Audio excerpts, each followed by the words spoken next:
This is Wild Phil's Osophy. Let's get fucking wild. I'm your host, Wild Phil. Today we got Chicagoland podcaster, personality, Drew Graf, right? Yes, that's me. Already lighting up cigars with a soldering blowtorch, you know? I love it. It's blue collar as can be, you know? How the fuck you doing, Drew? I'm doing great. I botched the cigar, but you guys will watch me the whole episode Yeah. spit stuff out of my teeth. You could cut it more so it doesn't hurt. Should I just chop it? Mm-hmm. And just bite the bullet and just do it? I probably should. Whatever you want to do. Let's do it. Whichever. Let's do it. Do you smoke cigars a lot? I do. I mean, I've been down to like once a week because the wifey, you know, she hates this. Luckily she's going to Brutal. she's going to do you know who queso is? The cheese? No. It's like, yeah, that's what I thought when I heard that. He's like this obese YouTuber who's he's like from North Carolina, but he has like Chris Farley vibes. Cool. And he I guess he has like a product he's collaborating at Cece's Pizza, so she's going to see that because Cool. It's like he's like a streamer. He is pretty funny. Because you know you think about that, you're like, how fucking funny can it be watching somebody play video games? He's actually pretty funny. Interesting. So it's just video games. He's not doing. Well, does he do food reviews or something? Is that why he's doing Casey's? No. He just that's like a shitty sponsor that accepted him, I guess, because CC is pretty gross from what I remember. Yeah. After this, I've actually got a gig at Arby's, so Yeah, that'll be fun. that's what you do. Moving on up, man. The one Arby's I had around here fucking shut down. Oh yeah, your cherry's out. Here, just I'll help you. There you go. Now you're good. I feel like a lady in the 1920s. Yeah, man. We'd be in an opium den if that was the case. You ever see God, dude, to be in an opium den? Yeah, right. Fucking China. I know. I was thinking about that because like Just laying down on your side all day, just that long, skinny pipe thing. it's kind of Gary, Indiana, you know. Except Kind of it's is.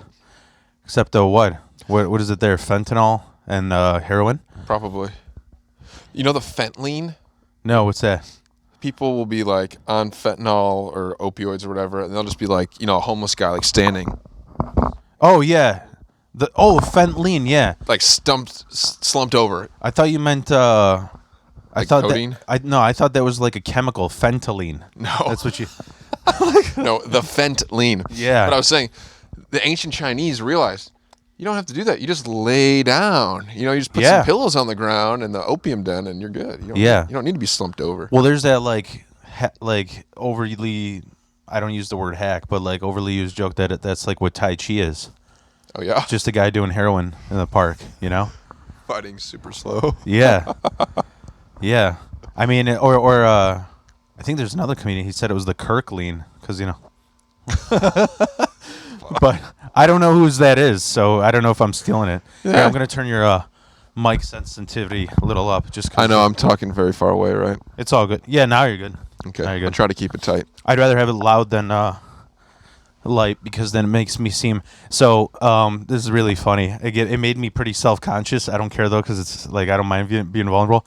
Somebody told me they're like all your clips, even if you like you have a podcast Yeah, to listen to your guests, right. you're doing all the fucking talking. and you know what's hilarious about that? Did I tell you about that thing about how like I use Opus Clips, Yeah, you did. the AI thing? Yeah.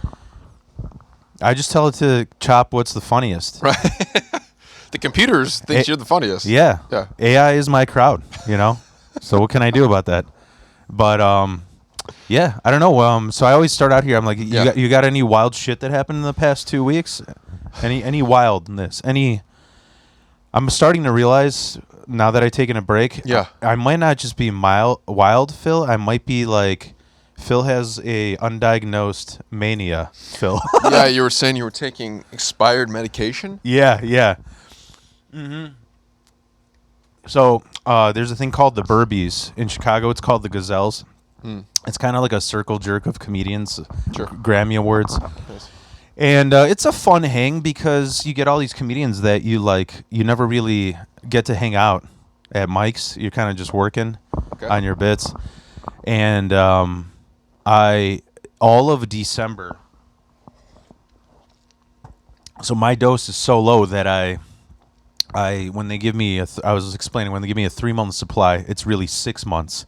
And the thing is, if I get the bottles mixed up, it might be a year old. So I was taking like expired meds for like 2 months. Oof. And it just wasn't. What happens when people go off their meds? Sure. They drive a car through Woodfield Mall. Yeah.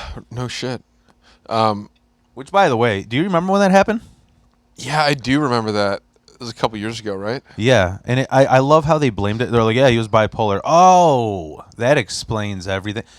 Like, not every white guy dreams of driving through a fucking mall, Like, that's the most fun ever, It's like that Call of Duty mission where you're like in a Russian airport in a juggernaut suit and you just were killing people at an airport, and it was like, Yeah. how the fuck is this allowed? Like, I Yeah. get it. I'm all for like gory video games and stuff, but it's like, that would be like having like a crash a plane into a building level. It's like, maybe we don't do that to 8-year-old kids. You know what I mean? Yeah. They did do, somebody did like a year after, I know I'm probably like old enough to remember, but they used the Doom engine and just mapped Columbine. Holy shit. Exactly. That's insane. Yeah, it's really, which is it's funny to me it's funny on both sides, because on one side it's like, wow, that's crazy, but the thing that's funnier to me is thinking like, I'm gonna be edgy in 8-bit, Right. like I'm shooting some 8 fucking squarehead students. Yeah. It's so dumb. But if I saw that game, on my buddy's computer when I was in middle school, it would have been like, Yeah. I mean, let's play it, obviously, right? Do you remember what was the most fucked up game you played? Like the first fucked up game as a kid? This one wasn't even that fucked up, but I just got it so young. I feel like I was like, because I'm younger than you. Yeah, I'm 38. But there'd be like websites where it'd just be like Flash games or whatever the fuck, and it'd be like you could just click on like a list of like 1,000 games for free, right? And so you just like click through and keep playing and playing and playing. Yeah. And you'd find some weird fucked up things or whatever in that. But there was one, it wasn't even that bad, but it was just called Hobo. And it was like, you were like, like basically Mario, but a homeless guy, right? And you would like throw shit and piss and like get drunk and stuff and like fight the cops and everything. And it's not that like fucked up, but just like, it was just funny that like you were just like a criminal. It was like GTA, like super light, but I was. Well, I don't 7. have to do that since I already live it, like, but yeah, like, I remember there was a Flash game when I was a kid. So, this is going to sound so gay, but like, I did it before it was cool. I played GTA 2 years before it was released in America. Okay. Because my Polish cousin, he like, Sure. My girlfriend who lives in Canada got it for me. Yeah. Yeah. I mean, like, because Rockstar is a British company. Oh, really? So it released there first. Actually, there's a really funny. But isn't it all based in America? No, it was all Britain. There's a funny. San Andreas? Yeah. Isn't that California? So you mean the game is based in it, but like I'm saying the company, it's all England. Like actually, I was gonna say there's a funny. You know that when they make like straight to movie bullshit documentaries. Yeah. There's a movie called Game Changers, and the main guy is played by Radcliffe, the Harry Potter. Oh, really? And it's about the start of Rockstar and the lawsuit, because these 3 British guys, they just landed in Compton and they're like, can you take us around? We're making a video game, so we'll pay you whatever you want. We just want to know what it's like to be a gangbanger, right? and that's how San Andreas was modeled. That's sick. That's honestly sick, dude. I was just thinking about this. This is the perfect place to talk about it. Have you ever seen the documentary Snow on the Bluff? No, I never even heard of it. Oh my God, dude. Okay. So Snow on the Bluff is about this guy. I think his name is Curtis Snow, and he's a black dude, and I want to say like the South Atlanta maybe, or maybe it's Southern California, but it's like crazy hood, like the cops don't even come to that neighborhood type of thing, right? And when does it take place? 2002 maybe. Okay, yeah. And it's like a camcorder footage, right? And it's this guy, and I think there's people online say that it's fake or staged or whatever, but I believe it starts. I want to watch this when I get home. He comes out of prison, and they're like filming him, like, "Hey, I'm fucking out this bit," and you can't like understand what they're saying. Like the accents are so thick and everything, right? Yeah. And so he gets out of prison, all this stuff, and we're white people, okay? Right. We can't understand what you're saying. But it's not even just like it's a black scent. This is like crazy. Yeah, like very. I get what you mean because that's like also the Cajun area. Totally. So I it's think like it's in the South. I Yeah. think. But anyways, so he of course instantly starts selling crack again, and it's like he's on. I think the Bluff is like his neighborhood or whatever, right? So Snow on the Bluff, obviously, they're selling coke, and then it becomes this like fucking gang war where you're literally seeing these dudes pull out like guns out of like fucking grocery store bags and stuff, and like they're like break into this dude's house and like steal all their shit and like rob him and like and then they start like flexing on it the next day, and they're like, it's fucking wild, dude. Really good. Check it out. Some great chase scenes, people getting shot. This is all filmed on a office handycam. Office style handy camera. Yes, exactly. And again, I think people think it was fake and staged, but I mean, he's crying in the street. His baby mama gets shot, right? And he's like, no. I mean, it feels real as fuck. Yeah. Watch it. It's awesome. Yeah, that was when I watched in middle school as well with my friend, just being like, staying up late on a sleepover, being like, what the fuck is this? You know? Yeah. Or in the suburbs of Bartlett, and it's like, yeah. What? You know what's funny is, did you remember, this is so nerdy and stupid, but do you remember the game RuneScape? Yeah. So my brother and all his pothead nerd friends, they're nuts about it. They still play it. Whoa. It's awful. But one of his friends, who ended up becoming a cop, which is so funny. So RuneScape is like 8-bit, and it was on fucking the shittiest internet speed. Is RuneScape before MapleStory? Do you remember that one? No. It's like the same thing. I don't know what they're... I mean, it's like... RPG. Fantasy. Yeah, Skyrim type, like old 8-bit, and like in the game, because of the speed was slow, it was like when you chop a tree, it's like lagging, you know? So his friend went... This is in Park Ridge. Park Ridge is like the whitest, annoying town. I mean, Hillary Clinton grew up there. I got the cops called on me like 8 times for raising my voice. I'm not even kidding. Whoa. Well, one of them was I called a few ladies cunts, and they're like, "Lady, that's not illegal to call you a cunt." But especially when you're being one. Yeah, I know, right? So, but they were filming. Like he dressed up as RuneScape, and he's just filming going at a tree. He got raided by SWAT. Like they have it on video. He's running up and down the block with this axe, and they like in 8-bit lag, and they fucking. And he had a real axe. Mm-hmm. Well, yeah, I know, right? Well, which is, but I'm saying like a cardboard cutout. Okay, I get that, but yeah. Some fucking weirdo. Mm-hmm. Another thing, before I was moving in here, because I have a stepkid. Yeah. We were like, are the schools good here? Right? Fuck yeah, leftovers. Right. Now I'm serious, but like I was looking for like, is this a good neighborhood? You know, and they said the only murder that happened here, like the only crazy crime was a murder. It was like 15 years ago, and it was a juggalo hacking his girl to death. I'm like, I'm gonna fit in. Sure. You know? Fuck yeah, whoop whoop. But did he use a hatchet? Yeah. That's what it's the only way is a juggalo. You know, what are you gonna do? You're gonna bite him? You know what's hilarious? That's some wild shit I didn't share. So I have to write a bit about this. So I went to go see, it's called Gods of Chaos Tour. They did this thing at Aragon Ballroom where they usually, like, each year they have like these Christmas surprise shows. Like it's usually the Rock and Roll Stole Christmas. They did that too, where it was like Third Eye Blind was the headliner one night. Cake was another night. Yeah. Usually it's Smashing Pumpkins. No, you told me this. It's 3-6 Mafia and fucking the Juggalos or something, right? It was Gucci Mane, yeah. Gucci Mane, yeah. And I ended up going to see this hardcore band Trash Talk. They're like it really is. I don't exaggerate this. You can see footage. The most violent band to see. There were people in the audience who know who Trash Talk is. They had helmets on. They had mouth guards in because that's how wild it gets. And dude, I'm telling you, it was like 5 juggalos got crowd surfed to the medic because they were having like a heart attack from how intense it was. Holy shit. I'm shocked they could carry them above. That's what I was... Dude, 2 people went to the medic because they fucked up their wrists lifting these fat juggalos. Holy shit. I'm not joking. It's... Body positive, bitch. That's hilarious. Oh, man. But... the show was good, though? It was fun as fuck. Yeah, it was... I mean, I always wanted to see... So technically, I saw Trash Talk. They were on Tyler, the Creator's label. They're a bunch of skaters, and I missed them when I first saw them because it was like a surprise show. But yeah, Yeah, I mean, Haywire was there. They're like a skinhead band. That got intense. It's fun as fuck.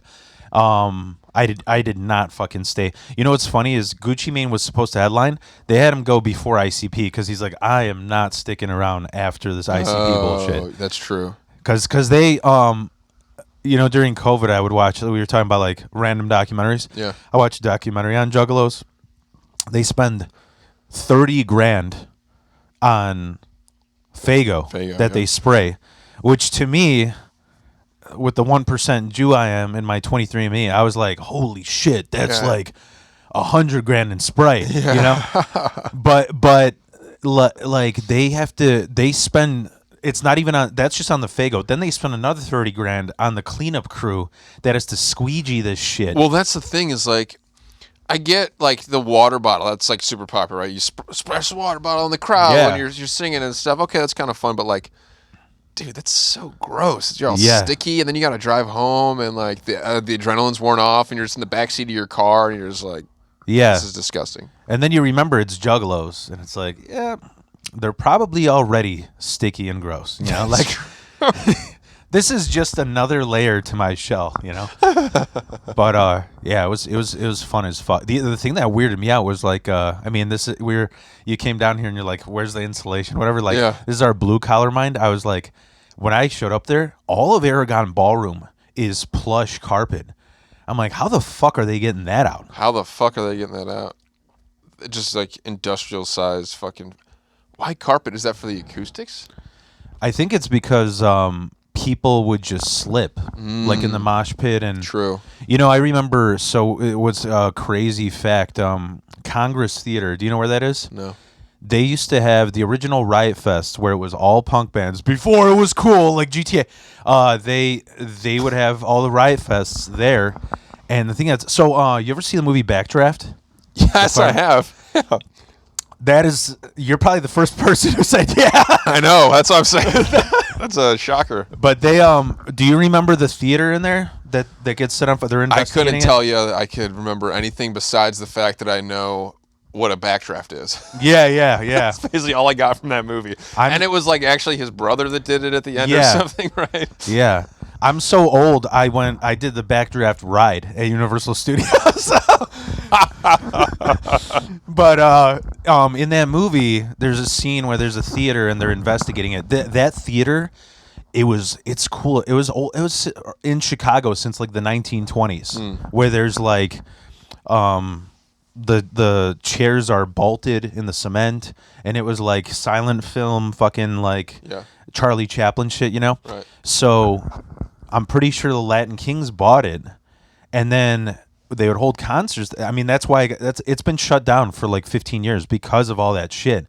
Because, dude, I remember in Riot Fest in the mosh pit, I cut my knee open because I fell on a bar sticking out from the old chairs that they just sawzawed out. God. Yeah, it was and all the security guards were like retired Latin Kings. Right, Vatos. Yeah, dude, they beat have you ever heard of the band Gogol Bordello?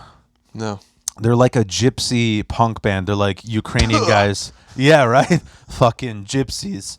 But they the Romani people. Yeah. There's a video of me. I jumped on stage to sing with the guy, and they beat the fuck out of me.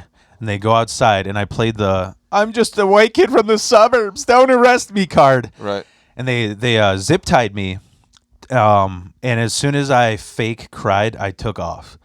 So I had to fucking, you know, like how a bear scratches his back on a pole. Right.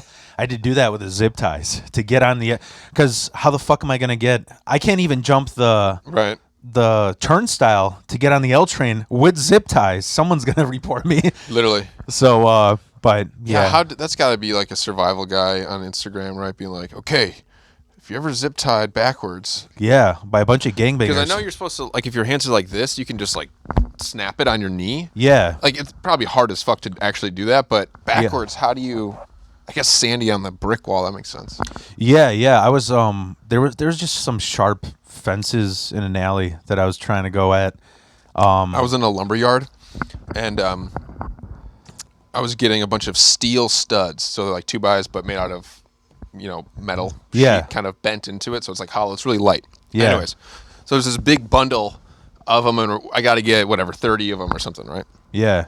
And the Mexican dude Chupa is helping me, like the yard loader guy. Yeah. And we're trying to get it's not zip ties, but it's like all tied together and stuff. We're trying to get it off. I don't have my knife and my whatever, and we're trying to do it.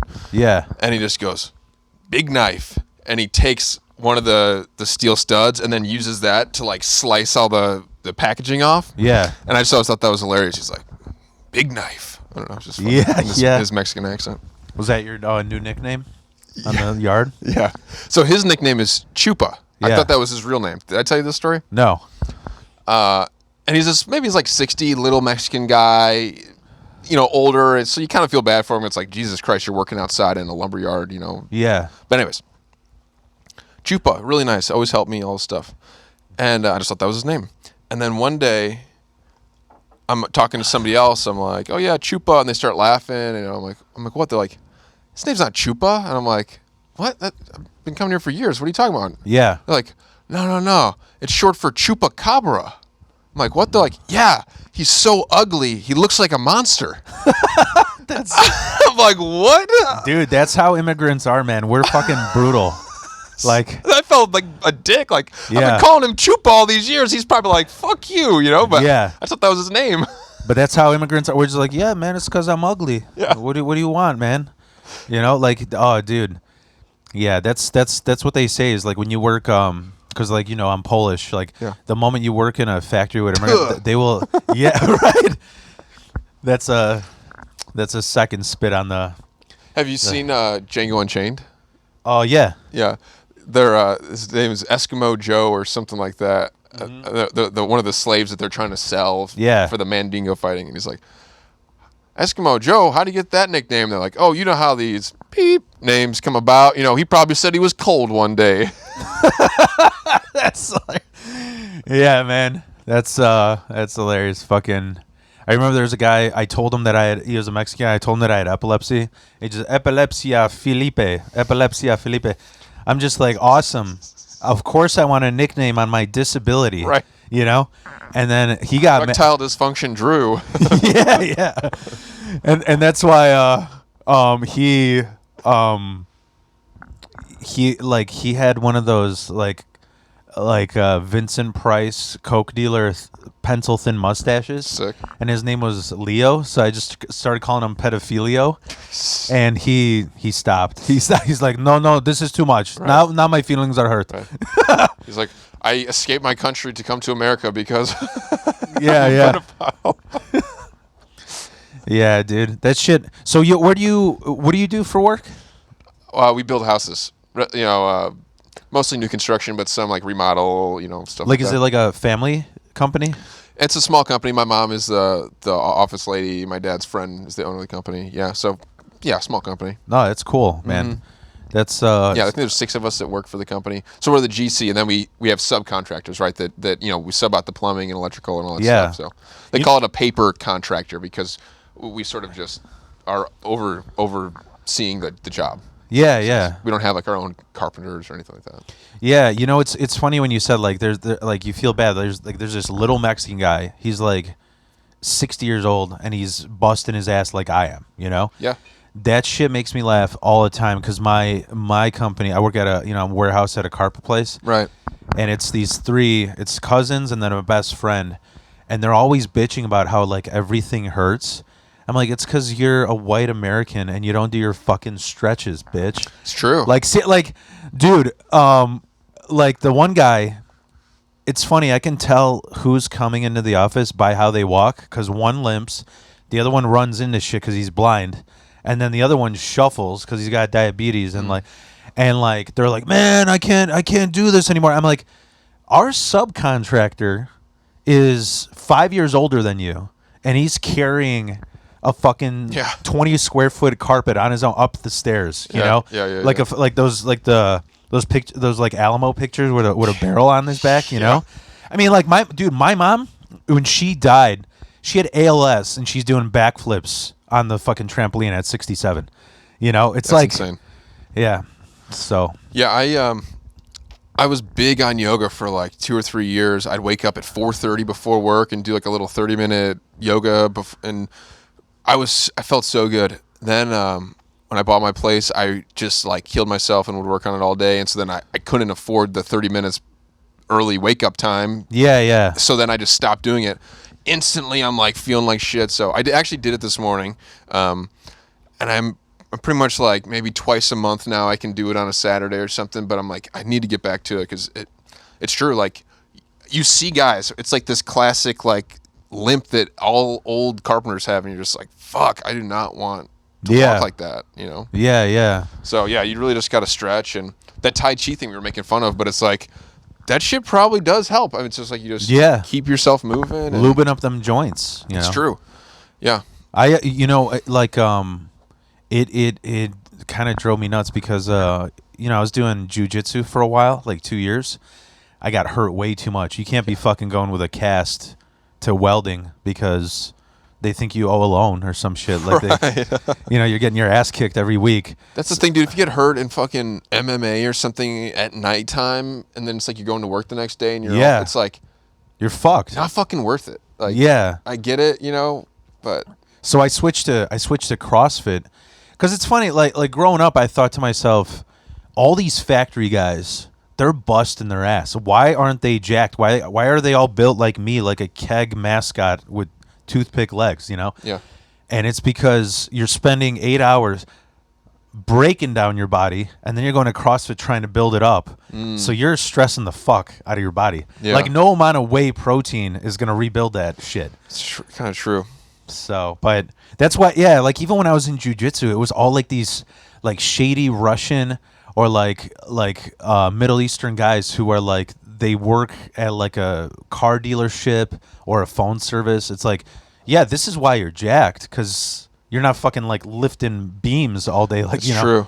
But then you do have that like jacked or like dad strength or like kind of fat guy strength where it's like, yeah, the fat ass plumber guy can lift the whole fucking bathtub up, and you're like, God damn, you wouldn't expect it, but just he has that ability to lift it because he's done it a million times. Or the Indian dude who works at the fucking cell phone company who does jujitsu at night, he might look jacked, but I don't know if he would be able to do that. You know what I mean? It's like a different ability. He might not be able to carry that roll of carpet on his back. You know what I mean? Because he's not working that. He's doing curls, or you know what I'm saying? Yeah, dude. There was just like when I get bored, I look shit up on like Wikipedia or something. There was a guy from Schaumburg who was a championship MMA guy while he was in the Carpenters Union. And I'm like, I guarantee he's got like an Adam Sandler build, and he did. For sure. He did. But it'll fucking kick your ass. Yeah.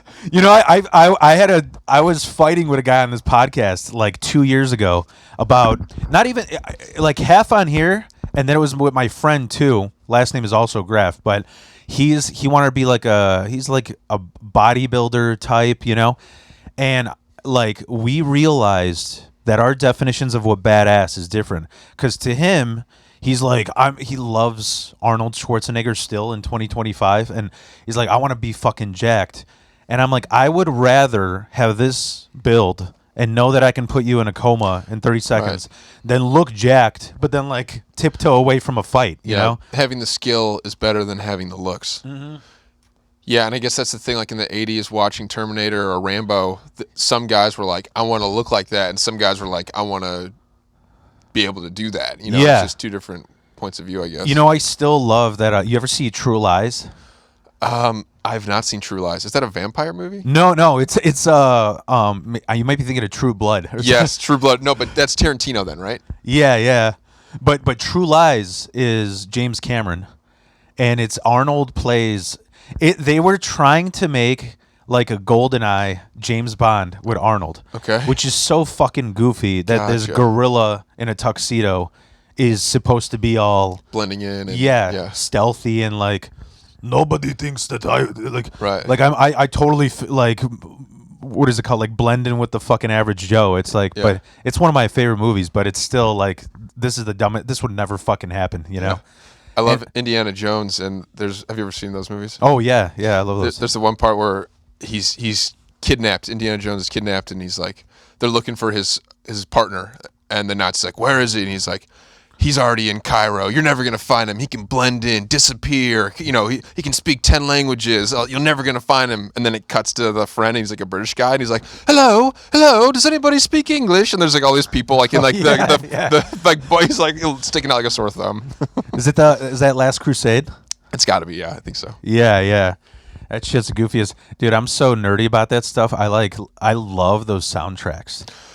Those Spielberg soundtracks. Dun, dun, dun, dun, dun, dun, dun, dun. Yeah. That's the song in the beginning of the second one, you know? It's like the big like number. They're like in China or something. Yeah. And, I forgot what's his name. John something. Not Hills. I don't know. But he did like all the Indiana Joneses. I think he did the Star Wars, Hook. Oh, yeah. Jurassic Park. Yeah.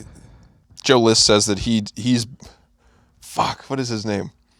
But he's better at his job than anybody who's ever done their job or something like that. Like he does it better at soundtracks. Yeah. I don't know. I hate that I can't edit this because I'm just making a fool of myself for my show. I'd be like, okay, just kind of snip that up here. And Yeah. Dude, I can't do that because like I don't care how long we go. That's why I do this shit early. Dude, so you know what was awesome? I just had Sarab. I'm not gonna even try and pronounce his last name. I couldn't even last time I called him Sarab, and he got pretty. But no, it was my last episode. Big J Okerson was in Schaumburg Improv. Nice. And he Sarab, who I know for years, he was one of the first.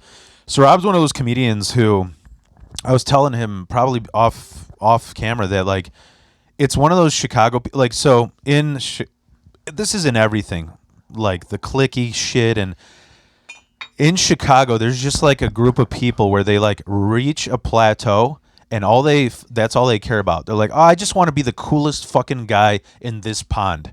And I think like people, Sarab, Ruben Ramirez, I would even argue fucking Ken Flores. They're the kind of people who are just like, I'm going to the top and you're either in my way or against me. You know, he like fuck with you guys. And Sarab was opening for Big J. I was like, hey man, I'm going to see Big J. Do you want to go on the podcast? He's like, yeah, but I got to do it in between shows. That's awesome. So I fucking like, and it was a snowstorm. So I'm sliding 3 miles away from my house to go to Schaumburg Improv. Yeah. Pick his ass up, podcast for like an hour and a half, go back. It was That's fun. That's cool. That's awesome. Yeah. So you didn't meet Big J though? I met Big J a year ago. I didn't meet him this year. Oh, okay. And yeah, he I think he was better last year. I will say. Huh. But it like the thing with him is like because he does crowd work. Yeah. It really depends on the crowd. Right. You could see 3 different shows that weekend, and one might just be way better because that crowd is the crowd work's just better. Yeah. Hey, I love Big J. I love Legion of Skanks. I know you just saw Lewis, right? Yeah, dude. How was his stand up? Dude, so I saw that's the third time I saw him. Oh, really? He crushed. Really? The other 2 times I didn't think he did good. Yeah. I got there's that, you see that poster? Yeah. Next to Dean Martin? Yeah. I opened for Louis J at a roast battle. I mean, I didn't like do my set. I really roast sucking battled. up to him, huh? Dude, Louis J. Yeah. Did I tell you what happened with Louis J? No. No doggy. Yeah. So that year, shout out to Cody Heck. He got me on the roast battle. I was like, dude, I'm a biggest fucking fan. I will roast. And they were looking basically anybody who would roast, and so Lewis had a show, and then they were like, "Hey man, we'll if you can stay extra to be a judge, right?" Like a year before that, my dad had died, and dude, I'm just gonna be out and honest on it. Polish people have a shit ton of Nazi memorabilia. We just do because that shit happened right in our backyard. You'll be fucking planting tomatoes, and something is in there with a swastika on it, Sure. A cup, a knife, So. My dad had died, and I didn't go through his stuff. I found a mint 1939 peak of the Third Reich Nazi coin, and I was like, dude, it'd be fucking hilarious if I gave this to Lewis and told him to flick it at Ari because they go after them coins. Sure. And he what a sneaky trick. Yeah, right. And the 1% of me was like, maybe I should keep this. Yeah. No, but this might be worth something. Well, the thing, that's what sucks too, is like Nazi shit. You either got to donate to a museum, or you sell for real. Like that was worth like $10. Right. What jeweler's gonna buy that coin? Yeah, And you got to and you that's the thing, you got to sell it to a real Nazi. Sure. Or some fucking fat looking like Hank Hill guy that's like, "Oh, I'm just a World War II enthusiast." Yeah, bro. Yeah, Right. bro. That's a tough one. There was a girl, I will be as vague as possible, that I grew up with slightly, who I never went to her house, but I had heard She from was an other actual people. Nazi. I had heard from other people that her dad was a World War II enthusiast, and in their basement they had sort of a cabinet, china cabinet full of certain memorabilia. I never Yeah. saw it, but I just always heard that. And growing up as like a little kid, They had an urn there with ashes, right? I don't know what was in it. I would assume flags and, like you said, knives and flip over when golden brown. I don't know. But like again, in the early 2000s, like think about it, History Channel, every other program was a fucking World War II. Like who didn't love watching World War II movies and documentaries? Yeah, Like, yeah. obviously everybody knew the Nazis were bad, but it wasn't as big of a deal. Is that crazy to say that? I don't know. Where now it's like if you got caught with any sort of memorabilia, it's like you better work for a fucking museum. Otherwise, what the fuck are you doing? I don't know. Am I wrong about that? No, it's true. The outrage went up. The outrage, like on both culture sides. or whatever the fuck. Where before, again, if you wore a shirt with a swastika on it to the mall, people would be fucking mad and yell at you and shit. But it's not like, Yeah. I don't know. Dude, I'm not joking. So I had this was the first person that I knew was trans. They're a trans woman now, and they got this. It was the first person I knew that got the surgery. This was like in 2009, and they were into Sex Pistols and like Gigi Allen, like all these old punk rockers. Who old punk was do whatever pisses people off. I mean, do you know who Gigi Allen is? Yeah, oh yeah.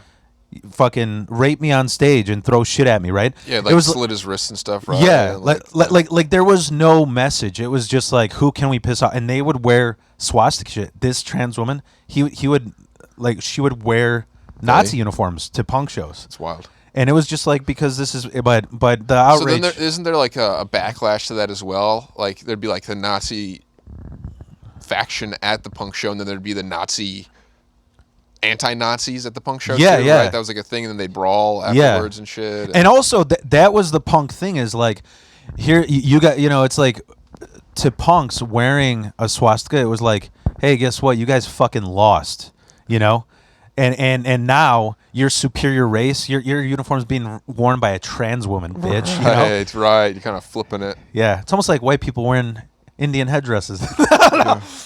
No, but It's true. but like they, so the Lewis thing. So I'm like, I'm gonna give this coin to him, and he's either gonna be pissed or laugh his ass off. Yeah. He laughed his ass off. Yeah, I figured. Then I lose my roast, and he's like, "No amount of Nazi coins are gonna fucking win this, bitch. You're not bribing me." And then that was 2 years ago. This year, I go and see him at Comedy Vault with my buddy Bewey, who I ran Wild Dogs with. We're comedian friends, whatever. And dude, I'm just walking by at a Goodwill, and I was like, you ever see an item where you're just like, what? There's a book just called Faggots. It's an LGBTQ book from the 80s. I'm like, I'm on a roll. What are the odds? Yeah. I got the Nazi coin. I got to get him to autograph. Plus, that this. just fell in your lap. Yeah. Yeah. I don't know what it's about. Maybe I'll read it one day. Sure. But I was like, I think Lewis is known for just saying that all the time. Sure. So I got him to sign it. He's like, he told me, he goes, I'm talking about this on Story Wars. This is so fucking ridiculous. But it was awesome. Right. He's probably going to buy the book for the fucking story. Yeah. But he did great. Fucking Brando Harris featured, Tori Ward opened.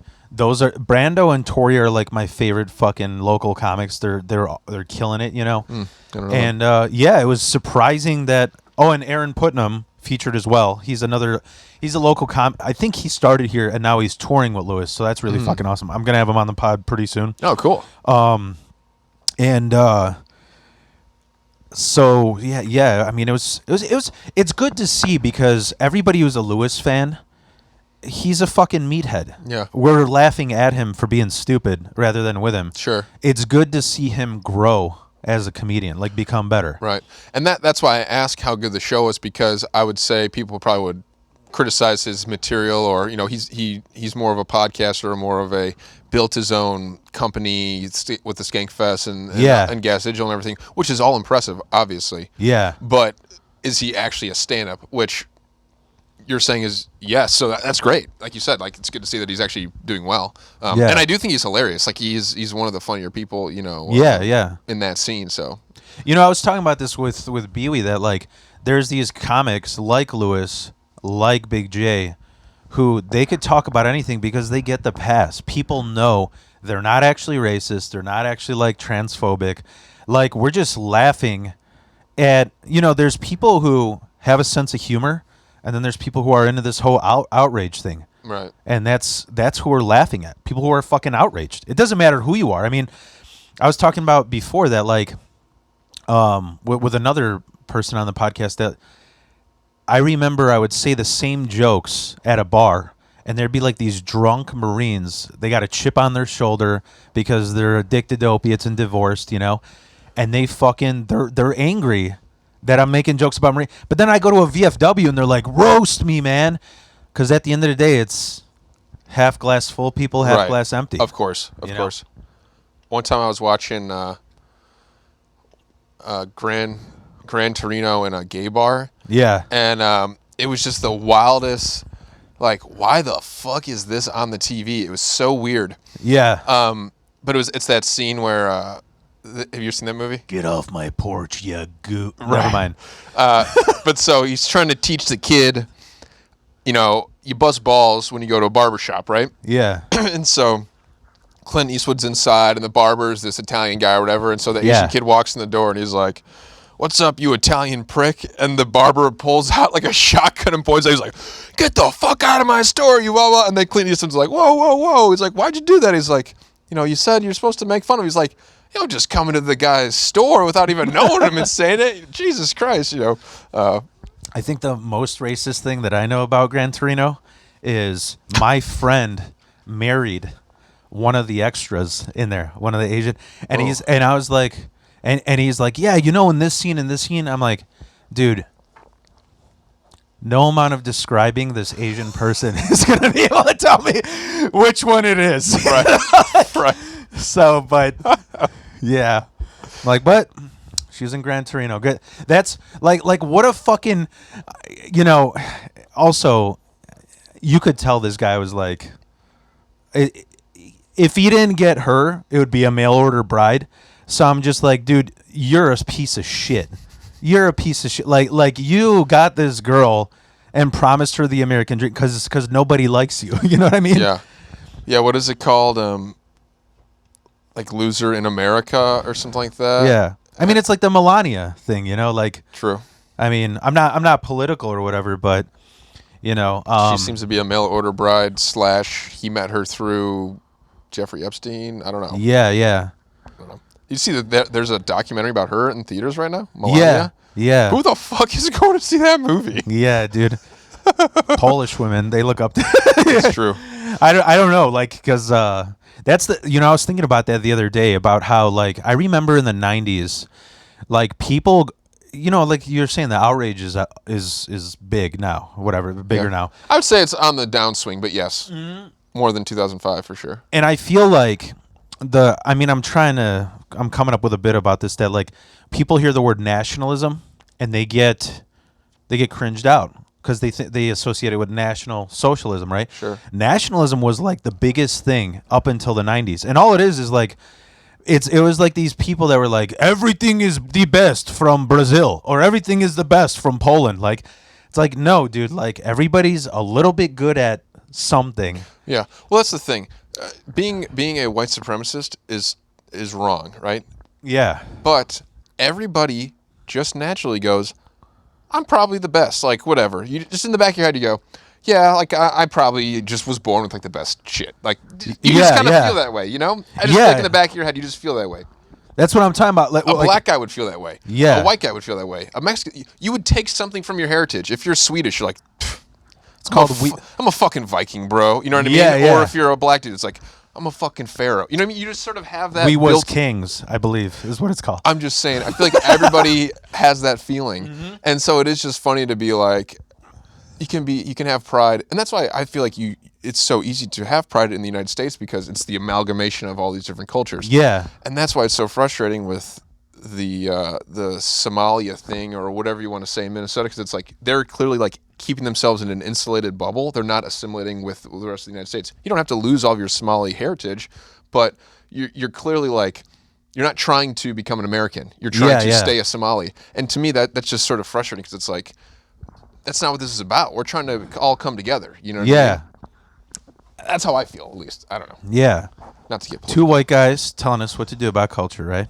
Just saying. But no, like I brought up the nationalism thing because like it made me laugh when I said like Polish people look up to Melania. It's like I remember growing up, they'd be like, Polish women are the best. We're the best at sports. We got the best food. We got the best whatever. It's like, no, dude, maybe one thing. And the reason why I say that is like Polish women are awesome from Poland. Polish American women, that's like the Botox, flat ass, Totally. Hooters waitress shit. It's kind of true. And it's like it reminds me of that Sopranos when they go to Italy. Yeah. And they're like, wow, we're fucking swine. Yeah. You know? Because here it's like, here it's all like pizza, pasta, and like forget about it. Yeah. You know I was talking about that with Biwi, that and you almost can be racist on Italians, but it's just like It's the last one. people don't understand that whole like Italian swagger and shit. That was like a racist so picture like back in the day when like when white people in the 30s, they'd have like these blackface plays, right? Sure. That is the version of Italian that Americans portrayed of Italians. Right. They think that's what they should be. And then glorifying Italians came and they're like, yeah, that is how I am. So they just prolong it. I mean that's literally like, It's true. if white people did blackface and then black people were like, oh yeah, that is how we are, and just went along with it. Right. It's such an interesting. Yeah. It is so funny. I know. And it's like people, you think you can still do the Italian accent, 'cause it's like, oh, it's a white guy, but it's like Italians aren't white, Yeah. I'm sorry, you're supposed to laugh at that. Yeah. You know what made me laugh about that is that I remember I had like one white collar office job. It was in logistics, and I remember they had like the sexual harassment training and all that bullshit. They had a racism training, and I'm like, oh my god, this is gonna be hilarious, right? Gonna ace this one. And the funny thing was that it was with Italians, because it's like, oh, this is the only one we can make fun of. It was the video was like, here's an example of what you shouldn't do, and it's like a black chick and a white chick, and they're like giggling because this Italian guy, he like throws this platter of mastacholi in the microwave violently, and he's talking on the way. He's like, "Why the fuck you do that for? What the fuck?" And then the black chick is like, "It's a me, Mario." Like, it was so stupid. Yeah, like It's like you can't make fun of people for cooking their ethnic food like mastacholi in the microwave, and it's like, come on. Yeah. No one's upset about nuking mastacholi. They're upset about Yeah. insert other food that stinks like shit, Yeah. But yeah, man. So you said you work in construction, and you how long have you been, like, what made you want to get into podcasting? My Lord and Savior Joe Rogan, of course. Right after high school. At least you're honest about it. Yeah, no, totally. A lot of comedians hate on it. They're like, "Oh, I never fucking want." Yeah, bro. He was the first podcaster, dude. Like, right, it was either that or Mark Maron, or there's a handful of people that if you're really into this that you got into, and you can go, there's certain things that I don't like about him now. There's certain things, but just like anybody, right? There's nuance to everybody. So if you're upset about like during COVID and stuff, it got to the point where it was like every single episode was about it, and it's like, dude, yeah, I'm coming to you for entertainment. I like hearing one scientist talk about it, sure, but like every single episode is, so it's like some of that gets too much. I understand that people don't like that, whatever. But I mean, yeah, I think he's great. So yeah, I love that. I listen to podcasts every day. He does have good guests. It got to a point where, the past 3 years have been the same episode. Ivermectin, horse dewormer, DMT, smoking weed is the best. I do jujitsu, Yeah, and I think a lot of those tropes have died down. Like, that used to be the thing, like, every episode's about like bear fights or whatever. It's like they don't really talk about that as much Dude. anymore. They don't really talk about aliens as much anymore. So, those guests will still come on. The But cringiest part is when he does animal sounds, because people yeah, it's the bear thing. Yeah, like he's like he's the guest is trying to flow the conversation, and he's still trying to. yeah, yeah, It's like, okay, dude, you get a medal for your impression. Moving on. You know, yeah. I get it. I understand why people hate it, but whatever. If you Yeah. don't like it, then don't watch it. Fine. Yeah. But what I do love about it is it's like he still is by far the biggest. Yeah. By far, by like 10 million views an episode, bigger Yeah. than anybody else, right? Like, Yeah. huge. So I love that it's like, okay, clearly he's doing something right, and I like him as an entertainer. So it's almost like you feel like you're winning, right? Like when Legion of Skanks does good, you're like, oh, I've been watching this show for like 5 years. Like, that's kind of cool. I've been able to see the growth, right? Yeah. So I like that. And then also, I get why like the media did go after him. Like they turned his picture gray on CNN and made it seem like he was taking horse dewormer when it was really just a regular medication that humans were taking way before they were giving it to animals. And so it's like it was like a legit, he's a conspiracy guy. There was like a conspiracy against him. So it was like, I kind of understand why he would go so hard against it, because it's like, they're fucking coming after me. Like, they're really coming after me, so. And also, I'm not shitting on him, Yeah. but if they did take his podcast down, what would he have today? He's not that amazing a stand-up. Not a very good stand-up. So if somebody is going after your millions of dollars, like, that's a reason to react that way. But he could retire and he has fuck you money at this point. Yeah, I mean, you know what it is though? It's like looking at it from, I guess, this fucking weird mania Polish side of me. Yeah. Where I could see the unbiased truth on both sides. It's like there's just an age where journalism got in, like, outrage sells. Yeah. Because when we were young, it was this fireman saved this fucking cat. Yeah, from this it wasn't tree. about And now to get you pissed off. Everything is outrage. Everything. Yeah. That's the thing. Like the thing that makes me laugh about like January 6th. That to me, like, Republicans are supposed to be like the strong silent type, and suddenly you storm, like, you're going out there. Well, that was all fake. That was like the fucking government got a bunch of idiots to do it. They like open up the doors and shit. I mean, do you think that or no? I think I don't think that anybody should storm the Capitol, but I think there was definitely agent provocateurs that were dressed up like protesters that really weren't, that got the crowd to go in. That's what I think happened. I think it was a little bit of both. I think it was a little bit of both. Sure. I think that's the thing is, like, we live in a dualist society, Western dualism, which means it's like it's all 100% this, it's all 100%. Right. Like Sure. I was talking about earlier when we were talking about the meds that I was right. People here, they get diagnosed with bipolar and they think they're fucking Kanye. Right. When it's like, no, do it in percentages, you know? Yeah. And I think that, like, January 6th, like, for example, I mean, this is as far out, but there are these serial killers in Chicago called the Chicago Rippers. The foreman of the company was a sociopath who wanted to abduct women and who wanted to torture them. And he's like, oh, how am I going to do this? Well, there's two metalheads on the construction team, and they're like, we're going to do this for Satan and sacrifice them. So it was like he got these dummies who are like, I'm doing this for Satan, and that could fulfill his weird fetish of torturing women. Right. And so, like, this January 6th thing, it's sort of like, yeah, we'll have agent provocateurs, but these people still were willing to do it. yeah, I'm saying, like, there's Right. Republicans who are like a CEO who are like, that's fucking some white trash shit. Right. But then you take the dumbest of Republicans and open the door for them. Right. It just naturally happens. It's true, and you are right. And I'm not saying that those people shouldn't even gone to prison.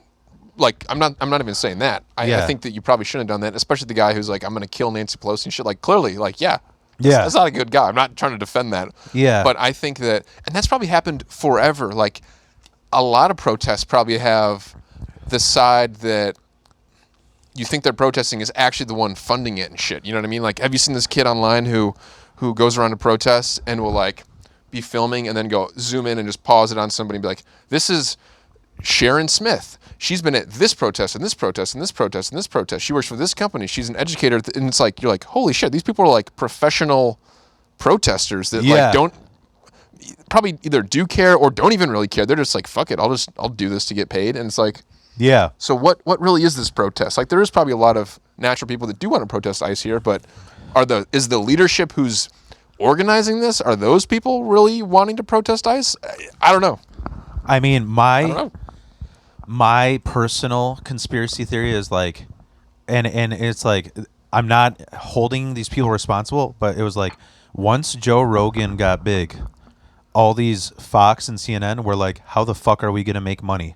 Because we're these talking heads, and now there's somebody actually speaking like a person. Yeah. Talking about drugs or hey, do you want to know what the weather's going to be like today? Boy, let's go to Kathy over at the... Right. Like, just this fake as fuck, boring as hell. Yeah. And so I think, like, these journalists, they got desperate, and they're like, well, the only thing that's going to sell now is outrage. Mm-hmm. And that's what I think it really comes down to. And the other theory to me is like, and I'm not, dude, I love this country. I wouldn't have been anywhere else, even as a Polish migrant.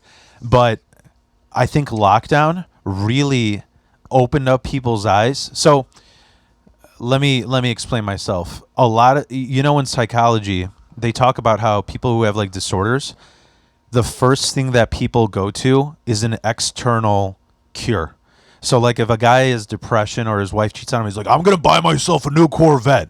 When it's like, maybe you should look inwards. And I think that lockdown, both sides, left and right, it made people realize how little hobbies they have. Because I fucking loved lockdown. I fucking wrote 2 music albums. I became a comedian. I fostered over 80 cats for a fucking rescue. I fostered 3 dogs. Like, we were like, damn, this is like... we can do some fun shit. Got some free time. But because in capitalism, a lot of times your job is your identity, all these people were like, well, what do I got to do? Well, there's this protest going on that you could be really passionate about, And I think that... also, I haven't been able to leave my house, and now there's an excuse for me to go leave the house and kind of party too, right? Because those things kind of were a little bit of a party, right? I mean, you're hanging out with your friends, and I'm sure people were drinking a little bit. It's like, and also you can feel good about it. Yeah. It's like, I'm doing something good now. Yeah. I think politics just got so big. When did like that? Trump? I don't know. That's the lamest shit to me. Like, when did politics become your identity? Become a personality. Like, I don't remember, like, growing up in the 90s, I don't remember anybody. I mean, it was like your grandpa talked about politics, and it was like, nobody fuck George Bush or whatever. Like nobody had a Bob Dole, Bush, Clinton, Gore sticker, and they were getting into like picking fights about it. Yeah, like the way people would fight about Cubs versus Sox. Literally. That's how they do about politics, and that's so fucking lame. Right, where it used to be like your neighbor, you knew he was a Democrat, and maybe you'd kind of bust his chops about the midterms or something. But even that, I feel like didn't fucking happen. Yeah, I mean, no chance. Yeah. They baited you in. They baited people in. True. And now it's like, that's why I can't take...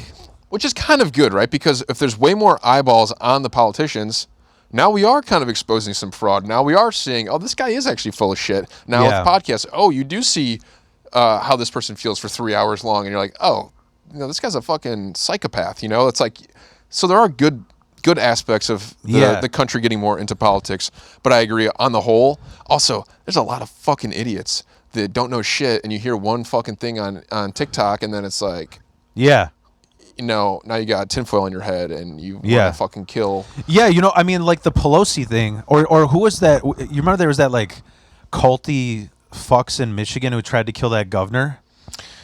There's like a group of like 5 Republicans who are like, we're gonna assassinate this governor.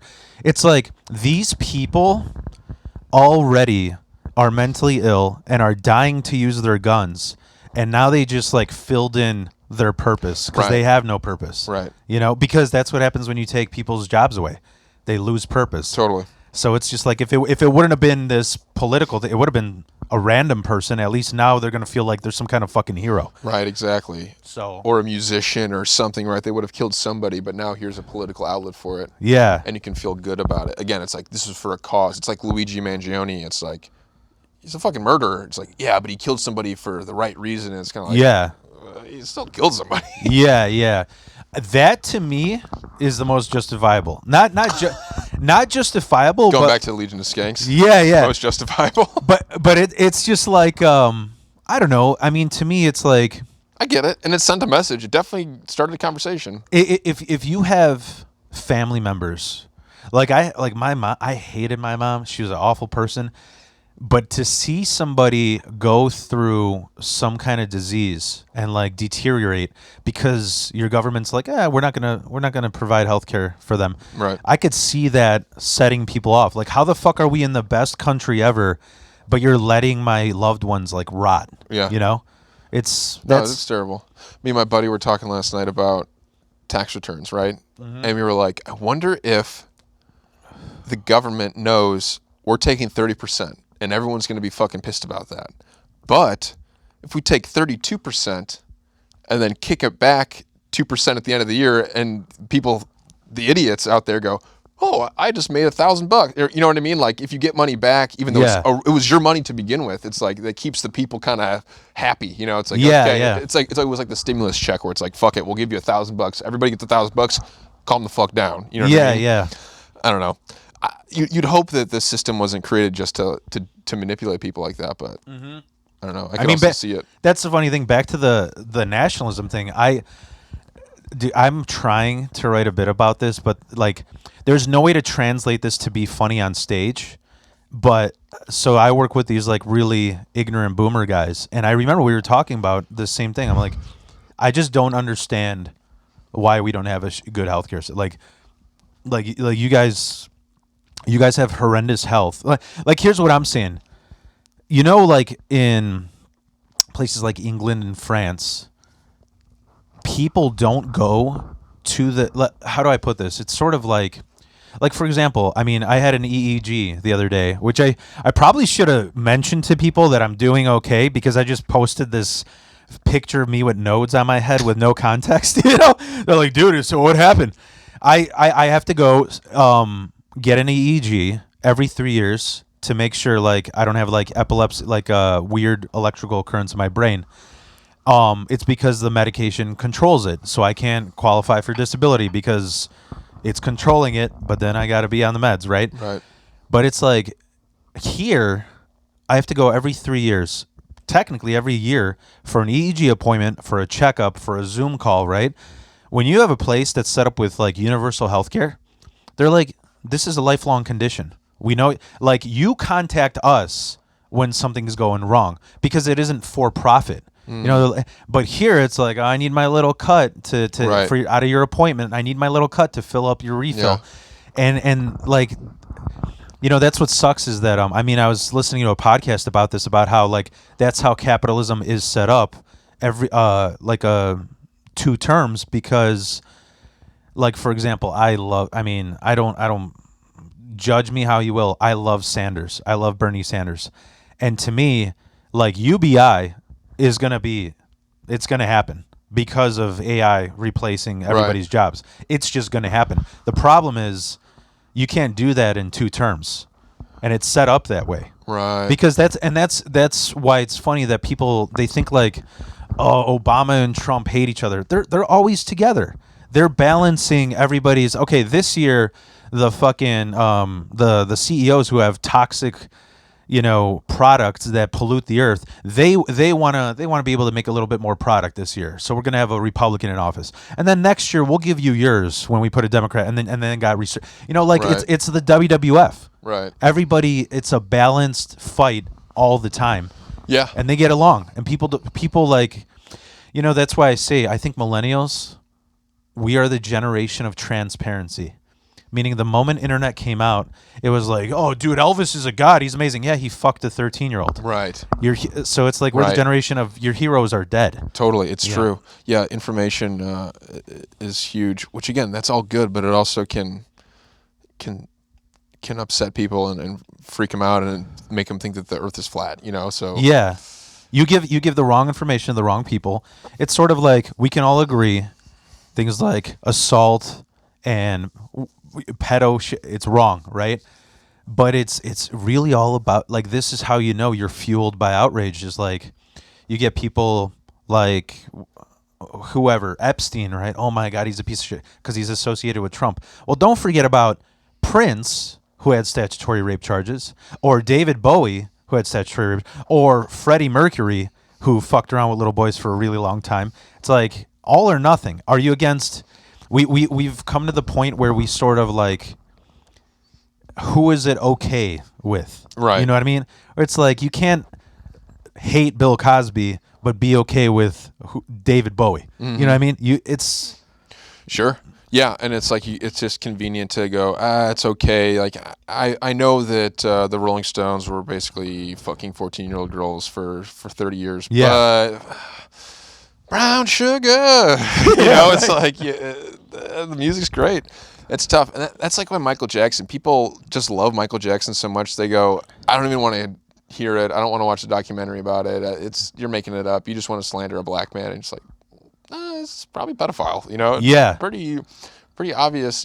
They say Occam's razor, right? Like the most logical answer is probably the right one. It's like, he built a fucking amusement park in his backyard and slept in bed with little boys. Like, he's probably a pedophile. I don't know. Absolutely. Like I am writing a bit about this where like I can't stand Michael Jackson fans. Why do we still hear him on the fucking? Because he's talented. Yeah. Well, that's pretty funny of a defense because then every pedophile out there is like trying to learn the moonwalk because they're like, man, maybe I can get away with this if I'm talented. Seriously, dude, it's crazy. How do you feel about D'Elia? D'Elia, dude, I don't even. Dude, this is so messed up. I shouldn't even talk about this. So he DM'd you on Instagram 10 years ago? Yeah, I'm opening up for him. No. No, like he used to be like before. So I podcasted longer than I did comedy because I just had horrendous stage fright. Yeah. And me and my wife's favorite comedians were old, fat, before he had an ego, Tom Segura, because he kind of like got worse over the years. Sure. And Chris D'Elia. They were my favorite fucking comedians. And my wife, who she doesn't... My wife. Very good time. She's a comedy... Like she doesn't understand. She doesn't follow the shit that you and I follow. She doesn't know what Skanks is. She doesn't know who Luis Gomez is. She didn't even know about this D'Elia stuff. So we're going to go see him in a few months. That's hilarious. It's like he's going to be at Schaumburg Improv. But it's... So what do I think about that? Like, so him... I mean, it's like at the end of the day, I mean, that's the burden of... fame. Chat... But also, like, ChatGPT, you look up, like, he wasn't charged with anything. There was a shit ton of allegations. Technically, he didn't have sex with an underage girl. Yeah.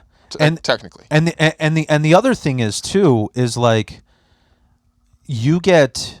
I know this from. I mean, when that shit was going on with D'Elia, I was in bands and stuff. What do you? I mean, I'm not standing up for him, but also on the flip side of the coin, I always played devil's advocate. I was like in debate class and shit. Yeah. Like, what do you do if you just keep getting nude pics from random fans and you don't know who the fuck it is or how old they are? Right. You're going to say some of your ID. I get it. Yeah. I get it. Because that's really what they went after. They were like, let's see your phone. And it's like, what, like... But so did you watch I don't even really get into this stuff. I'm not on Reddit and I don't read comments and stuff. I just hear people talk about it. But anyways, I did watch at least half of the Chris D'Elia takedown documentary. Did you ever watch this? I did watch that, yeah. And it's like, it wasn't just that he was like getting nudes from girls. It wasn't that he was just hooking up with girls right when they turned 18. It was that he had like a fucking like cult kind of shit going on. And I don't know if that has been proven or not, but like there's text messages of him like talking to these women like while his wife is like in labor and like he's like manipulating these women into, I don't know. So that's the flip side of the coin that everybody agrees with. He's a huge piece of shit. Right. He is a huge piece of shit. Right. Like, he cheated on his wife. He had a sex addiction. And maybe she was like fine with that too, right? Like, I'm not even that like anti having sex with other women while you're married, right? Like, you don't know what their marriage is like. I'm just saying. I get what you mean, though, yeah. I wouldn't want that in my marriage, but some people are okay with that. She goes, I married a famous guy who's a known pussy hound. Yeah. I get it. You're going to fuck other chicks. Like, I don't know. Maybe that's what they were cool with. But, yeah. But again, sorry, I cut you off. The cult thing you said, that's, I mean, give it a few years. Let's see what happens to Matt Rife. Because what it comes down to is, I don't know why, but there's just like Matt Rife is known that 90% of his fans are women and girls. Right. Why? Who knows? I mean, I don't know. Because he's hot. Because he's got some kind of charm that leaves the fucking seats wet when women leave. You know what I mean? Sure. And I think that's what I think about the cult thing, where it's like he had a huge following that were women and that were younger girls, and who knows why that is? Are the topics more pertaining to younger girls? Is it also? Is he writing his act towards that as well? Right. You go how. Yeah. How premeditated was this? Well, that's the thing. You know what I mean? I think, but that's the thing too. Is like, just like there's really, really dumb Republicans who will follow every conspiracy. I mean, they never fucking passed a research paper in their life, and now suddenly they're the kings of research. Right. That also exists on the left. That's true. Where they're like, oh, he's got a cult. It's like, I don't, you know what I remember. Maybe he's bored and he's just texting these bitches, being like, yeah, you know. You know what? Actually, I don't know. That's part of it too. Is that there part of? I mean, I'll say this just being.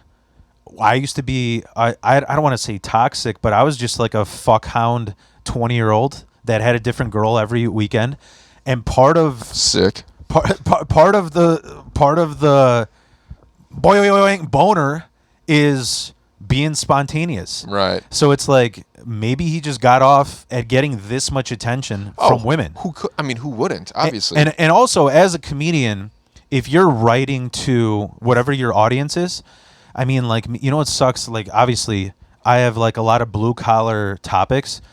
There's a lot of fucking racists that go up to me after the show. I didn't know you could say that. I'm like, well, that's because I'm not punching down and I'm making it funny and I'm shitting on both sides. Right. I'm not, you know. That's obviously the way to do it. I mean, there's a few people, I'm not going to name names, but there's comedians that I did my set and immediately after they're sending me like all this racist videos, like shit they wouldn't even put on Skanks. And I'm just like, block, you know, like, thank you. You don't get it, dude. You don't get it, you know. It's those people, it ain't funny because it's true, you know. But and that's I don't know. I guess that's how I feel about D'Elia. I don't fucking know. I don't know what to. I've personally part always I'll have to clip. I know. I've personally always not liked his energy, and I always thought that he was. I literally always thought he was a bad guy. I was just like, he's a fucking douchebag. Something's not right. I just didn't particularly like him. I would listen to him if he would guest on a show I liked or something, and he's funny, obviously, and whatever. But I just personally always just didn't like him. Yeah. So then when it came out that he was all this shit You're happened, celebrating. I was almost just like, I fucking knew it. Like, yeah. How did everybody else not see this? You know what I mean? Yeah. But I get it. You know, It's a similar thing with like Dane Cook. Exact same thing. He had a huge chick following. Mm-hmm. He's married to like a fucking 17-year-old girl. Yeah, yeah. And it's I mean, you know, what do you say about that shit? You know, there's so many, you know, when you don't look at it from a political agenda perspective. I mean, I'm not justifying this, but it's like you think of like Elvis, right? Oh, he married this 13-year-old, right? The funny side of that is 13-year-olds in his time looked like 40-year-olds. You know, that's true. Like, how do you know who is? I mean, you know what I want to know? I want to find out who the fuck is marrying these the bait on How to Catch a Predator.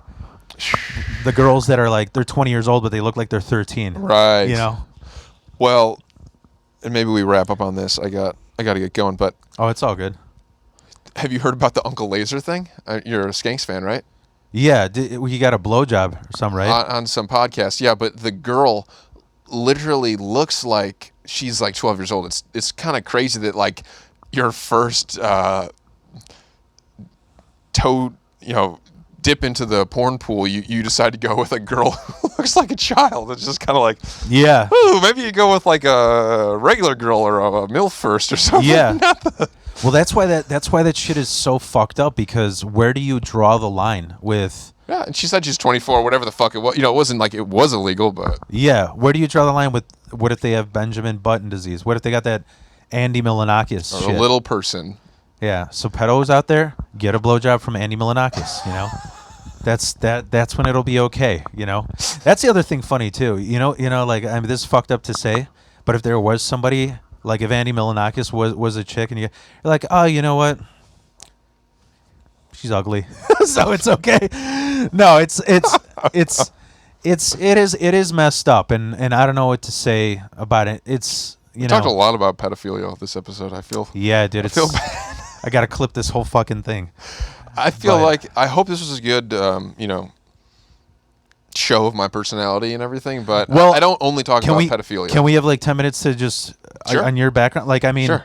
You you were saying you started podcast because you love Rogan, you love Skanks, and where do you stay at? Where do you like, or do you not want to talk about like? No, I live in Evanston, so just north of the city, and love stand up. I've been podcasting for 3 years now, consistently for 3 years. And I want to do other people's shows. So that's really why I'm here. I want to promote myself as a podcast guest. So anybody you know, please let them know I want to do their show. I want to have people on my show, but I want to do other people's shows. So how come you never wanted to do stand up yourself? No, I would want to do stand up. I love stand up. I watched all the specials on Netflix and Comedy Central. I grew up with it. Bill Cosby himself is like one of them, blew my mind when, we would listen to that in the car all the time and shit before he was also a fucking rapist. But anyways, it's just a huge time commitment. Yeah. Obviously, and you're not going to get good for 10 years, and there's the embarrassment aspect of it, and what if you suck, and all. So there's a lot involved in it. So I felt like doing the podcast was just a way for me to still be in this sort of scene or in the mix or still doing what I love. And then that's also what I realized. I'm like, I do love stand-up, but I love all of these podcasts that are talking about stand-up every day. That's what I'm actually listening to is the podcast. So it's like, I don't have to do stand-up to still scratch that itch, I guess, if that makes sense. Yeah. So, the goal would be, get bigger guests, obviously, and still keep interviewing the stand-up scene. I do a lot of musicians. I do a lot of, designers and magicians. And I do my shows all over the place. So it's not just stand-up specific. Yeah. So that's, again, sort of like the Rogan way of just like interviewing interesting people that you're interested in. I think that's what makes a show good too, right? Like if the host doesn't give a fuck about the person, it's like the person listening's not going to give a fuck either, So I tried to find people that are interesting. That I just had Queenie on. Do you know that person? Yeah. First, I forget what they even identified as, a drag queen or what. I never had that kind of person on the show, right? I've had gay people on, but I think Queenie is, from what I heard, gay and just cross dresses. I think so too. I might get that wrong. I know they were like, oh, I don't really care about the whole pronoun wars of 2018. That's what they said. So I don't, whatever specifics. And that's also what I like too. I'm like, oh, maybe I had a bias in my head of like, oh, every trans person is going to be a fucking stickler on pronouns and stuff. And then it's, again, like you said, if it was a crossdresser or whatever, but they were just like, I don't give a shit, Yeah. It just kind of was like, oh yeah, just a regular person, like whatever weird right wing, thing I had in my head going into that conversation was like, there's a fucking comic, Yeah, and that's the thing too, is like that whole agenda of like people finding a hobby. Like there are these people also, not just on the right, on the left, who are like, I want to fight for this army, when it has nothing to do with you. Yeah, you know what I mean? Yeah. Like that's I kind of say that I feel like growing up in the 90s, I was like excited to have my first black friend. Because I'm Polish, I never seen black, and I was like, I want to learn about this culture that I don't know about. That all these fucking assholes who are telling me how to live shit on you. I'm on your team, Right. And then suddenly, somewhere along in the 2000s, there's some divorced white woman who's like, no, it's appropriation, Right. It is so fun. I mean, don't even get me started on that shit. But but it's funny that you mentioned the embarrassment thing, because I never really thought about this, like how you put the finger on like who becomes a comic, and I think it's people who can handle embarrassment, because it's like it's like the jocks in comedy, they're always like the second place jocks. Like interesting. I didn't make the football team, but I was almost good enough, so I'm gonna be a comic, know? Or I was always fat, or I was always a migrant who's socially fucking awkward, Yeah. Right. And I was telling this story yesterday. This is so messed up. I should probably tell you this, like, because Bewey told me that I need to fucking tell this on the podcast. But so growing up in Chicago, this is half sad but half funny. He's like, you should say this on stage because it's like punching up. that I had a broken home. I grew up in a broken home, Yeah. and in Chicago, I would always break into abandoned houses just to wreck shit. I mean, we fucking, if I saw a house, because we didn't have Airbnbs before internet, so if I saw a house that's like no one's living in there for a year, I'm fucking going in there and drop kicking walls. And what happens when you set a TV on fire, you know? Yeah. And eventually, I got to a point where I was like, I would like sneak into a house just to hear a family dinner, just to be like, what does a normal family sound like? And he's like, dude, that is serial killer shit. I just got chills. I mean, that's psycho. Because I was like, because to me it was, I felt like a ghost named Casper. I was like, what is this like? Dude, holy shit. So, did anybody ever catch you? No. Oh my God. So Yeah. you would like open up the back door Yeah. and just sort of like creep into the house. So the few times that I did it, it would be like a friend of mine would like tell me, they're like, oh man, you know, I can't hang out right now. I got to have dinner with the family. I'm like, what do you mean? We're hanging out. He's like, yeah, but I always got to go see the family. So like, I would just like Right, watch okay. them go home, sneak in through a window, chill in a and just be like, oh, this is what it's like to have a mom and dad who cares How was your about day, you. Timmy? Yeah. Yeah. Yeah. Like this is the real, like, That is sad. yeah, it's messed up. That but is so sad, and it's like so. Yeah. Oh my God. but I'm gonna be thinking about that all day. yeah, dude. But Bewey told me to share that shit. So, I mean, yeah, you know, it's everybody comes from a different walk of life Yeah, in definitely. comedy, and it's a cool thing. Even with podcasting, like I love you have good podcast host energy. Thank you. You know, like you can do that thing wherever it takes you, and like we're doing the same shit. You know, you got to do the clips. You gotta get the guests on, and that's a beautiful. Everybody wants to be heard. Mm-hmm. So That's what you find out is that everyone wants to talk. Everybody has something interesting about them. You know, even if you bring on a guy who, whatever, is into movies, he's the movie guy. I'm like, okay, Yeah. we're talking about that. But then it's like you start talking about how he has been fly fishing or whatever the fuck it is. You know what I mean? It's like, Yeah. oh, that's actually the interesting thing about you is this Yeah. hobby that you do that I had no idea. You know, so everybody has a story. Obviously, you know that I'm sure doing this Yeah, show. yeah. But I kind of felt like, oh, I did have a intact home life, and I didn't have anything traumatic happen to me, and like maybe I can't. You know, I'm not a. You know, every podcast has a theme, and I'm like, I don't have a theme, and so part of me was kind of like, can I even do this? But you know, I don't know. I'm making it happen. You know. yeah. I don't have a hook, but I'm like, that's the hook. The show can be anything. You know, it's different each time, and you know. And you know, the more you have, like, I don't want to say average Joes, but the more you have more people, like, I mean, like I had Sorab on, I had, you know, Brennan on, you know, you learn about, I guess what I was saying, you know, it was like we would have never run into each other, but we kind of became buddies after Sure. talking for 2 hours. Yeah, totally. Because that's all it fucking takes Yeah. to get to know people.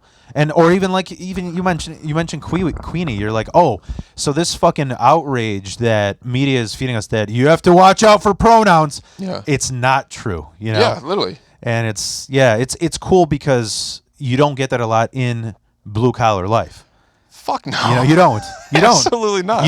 Nobody wants to listen in blue collar. You know, it's just like, this is the way it is. This is the way I was raised. I ain't fucking changing. You know. Yeah. Which I'm glad that I have that background, but then going into you know this space is just totally different. So I'm just kind of like, yeah, I'm just jumping right in. You know, like I'll interview all these people. You know, and also I'm getting all these North Side white guy liberal stand-up comics anyway. So it's kind of like that's different than work anyways. You know what I mean? Yeah. Just my proximity to the city. I'm not on the South Side. I'm not on the But yeah, so I try to get everybody on the show, and I think all the folks at home that are philosophy fans, you know, scroll through. I'm sure we've had some crossover episodes. Watch he has a 2-part episode where, because we talked for like 3 hours, so I was like, fuck it, I'll cut it in half. Yeah. Where the camera dies on this whole second half, so one of them is it's either just you talking the whole time or just me the whole time. But the audio's all there, of course. But for the video, it's just one of the cameras. But Yeah. there's some good stuff in there. You told your whole story about your dad, and I mean, your Yeah, life. yeah. You lost 5 people. I mean, it's a great episode. So really watch Yeah. it. But I'm writing a memoir book. That's kind of what sent me off the handles too, is because you know, I go to a hypnotist. I told you about that, like a verified hypnotist, and like it kind of closed put closure on all that fucked up shit.